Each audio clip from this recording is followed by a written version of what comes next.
Okay, so to get started with my crispy battered fish, I'm going to be using 2 pounds of cod. I've basically rinsed the fish in cold water and patted it dry with some towels. Now I am going to salt them. Now, typically when you are making fish, I know a general rule is to salt after you cook it so you don't make the fish tough, but I kind of want that to happen because it'll make it easier when it's time to fry and handle. So I've added salt and pepper. Now I'm just going to place this in the refrigerator until I need it. Okay, so now I'm going to work on the batter. Here I'm going to sieve 1 3/4 cups of all-purpose flour. Now after you've sieved the flour, you can pretty much season to your preference and use whatever dry seasonings that you like. I'm going to start with 1 teaspoon of lemon pepper right into the bowl. I'm also going to add 1 teaspoon of onion powder. Again, you can adjust the ratio of these dry ingredients or add the ingredients that you like. I'm also going to add 1 teaspoon of paprika. And you could also add some cayenne for heat, but I typically just go with paprika. And I'm also going to be adding 2 teaspoons of baking powder, not to be confused with baking soda. I am using baking powder, and I'll show you the one I'm using. Okay, so now I'm going to add that right into the bowl. And I'm also going to give this a good mix to combine everything. Now, when I did this, I totally forgot I need to add salt. So at this point, you'll want to add the salt to your preference. I'm going to add a 1/2 teaspoon of salt. You can add less or you can add more. It just depends on your preference, but you'll want to add salt now and continue combining the dry ingredients. So once you've added all of your seasonings and spices, now it's time to add the liquid. Typically, you'd probably want to add beer, but I want to show you that I like to use Topo Chico. This is basically a sparkling mineral water, and I'm kind of eyeballing this. Typically when I make this, I am kind of eyeballing ingredients, but right now I'm going to measure it for you, and I started with maybe less than a cup, but ultimately I am going to add 450 milliliters of Topo Chico, or again, if you want to use beer, you can make this a beer batter, but I just like to use what I have on hand, and I always have Topo Chico, and it works great. So I'm just going to give this a mix, and obviously I'm going to add some more, and I will have all of the ingredients and measurements that I used in this recipe below this video, so you can check there for exact measurements. So basically, once you have this consistency, it's not super thick and it's not thin. It's enough to coat the fish properly, and that's what you're looking for. Think of like a pancake mix, kind of how you would do pancakes. So once that's done, I am going to dredge all of my fish in flour. You can add more salt to the flour, but I think everything is seasoned well.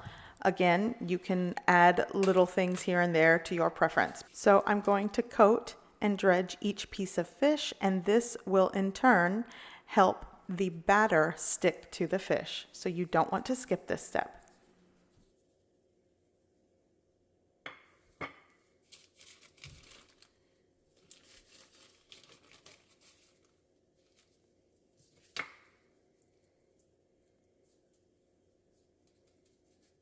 Okay, so once you're done dredging your fish, by the way, you'll want to knock off some of that excess flour. You don't want it clumped on there, but you do want it dredged. So now it's ready to be fried. So here I've been preheating my oil. You want to preheat it somewhere between 350 degrees Fahrenheit to 375, no hotter than 375. And here is my batter. So now I'm just going to dip the fish in the batter and right into the oil. I am going to deep fry this cod fish for around 2 to 3 minutes or until everything is golden brown. Fish cooks very quickly, and the cook time will also be determined by how thick or thin or what type of fish you are cooking. So today I'm using a very chunky, thick piece of cod, so I think 2 to 3 minutes or until golden brown works.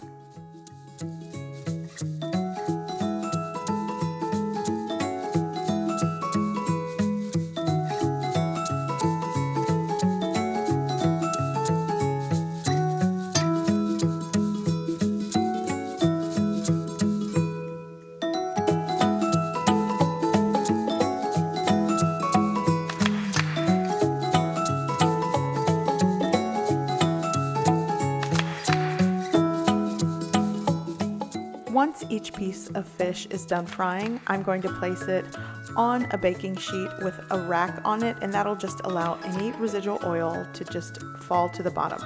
So at this point, my fish is golden brown, crispy, and tender on the inside. I can't wait. And I want to show you this homemade tartar sauce that I made. And I kind of eyeballed and used what I had, but I will put what I did in the description below. Basically, it's 1.5 cups of good mayo. I've added 2 tablespoons, or maybe 1.5 tablespoons of sweet relish. I'm also going to add the juice of half of a large lemon. And as you can see, I did zest some of the lemon, but I didn't have a lot of zest to use. So here I'm going to add around 2 tablespoons of fresh chives, 1 tablespoon of fresh dill, and a little bit of lemon zest because I used most of it in another recipe, but a tablespoon of lemon zest works in this.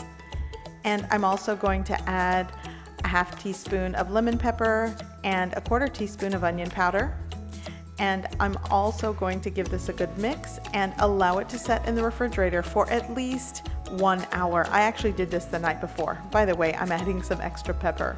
And that is it. This is a delicious lemon herb flavored tartar sauce, and it's so delicious with this.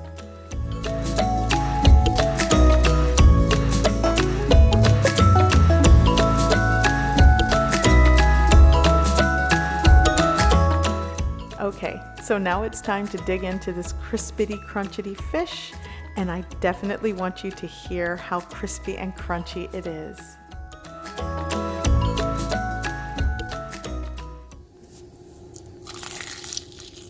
I hope you give this recipe a try. I hope you like it, and thanks for watching.